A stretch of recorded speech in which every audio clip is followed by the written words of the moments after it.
नमस्कार दोस्तों, मैं भूषण रघुनाथ। स्वागत है आपका news info and knowledge spot के एक नए एपिसोड में। विदेश मंत्री एस जयशंकर ने प्रधानमंत्री नरेंद्र मोदी और उनकी सरकार के प्रति दुराग्रह से भरी हुई बीबीसी डॉक्यूमेंट्री का उल्लेख करते हुए यह जो कहा कि भारत में अभी भले ही चुनाव का माहौल न बना हो, लेकिन लंदन और न्यूयॉर्क में बनने लगा है, वह एक यथार्थ भी है। इसका उदाहरण केवल बीबीसी की शरारतपूर्ण डॉक्यूमेंट्री ही नहीं, अमेरिकी निवेशक जॉर्ज सोरोस का भारत में अनुचित हस्तक्षेप के इरादे से लेस कथन भी है। So I mean, come on, you think the timing is accidental? I mean, let me tell you one thing. I don't know if election season has started in India and Delhi or not, but for sure it has started in London and New York. आश्चर्य नहीं कि अदानी समूह को लेकर आई अमेरिकी research firm Hindenburg की report भी उसी अभियान का हिस्सा हो, जो मोदी सरकार के विरुद्ध भारत के बाहर बनाया जा रहा है। चूंकि आगामी लोकसभा चुनाव निकट आ रहे हैं, इसलिए इसके भरे पूरे आसार है कि मोदी सरकार को निशाना बनाने और साथ ही भारत को नीचा दिखाने का काम और तीव्र हो सकता है। इसमें पश्चिमी मीडिया के उस हिस्से का भी योगदान होगा जो पहले से ही मोदी सरकार के प्रति पूर्वाग्रह से ग्रस्त है। वह अपने इस पूर्वाग्रह का प्रदर्शन करता ही रहता है।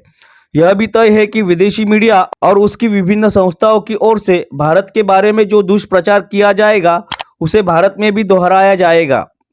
इसमें राजनीतिक दलों, वामपंथी बुद्धिजीवियों के साथ मीडिया के उस हिस्से की भी भूमिका होगी जो इस मानसिकता से ग्रस्त है कि पश्चिम जो कहे वही सही।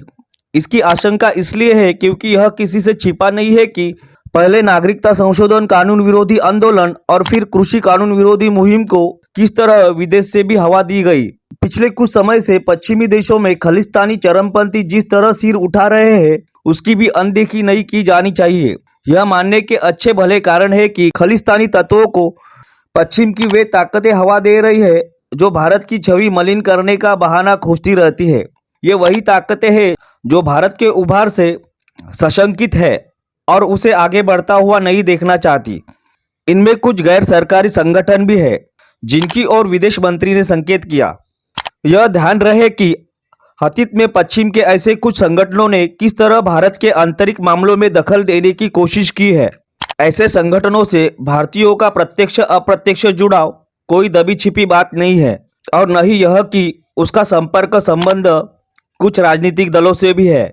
अब जब सरकार यह अच्छे से जान रही है कि उसके खिलाफ पश्चिमी शक्तियां सक्रिय हो रही है और आने वाले समय में अपना दुष्प्रचार तेज कर सकती है, तब न केवल उसे बल्कि देश के लोगों को भी सावधान रहना होगा।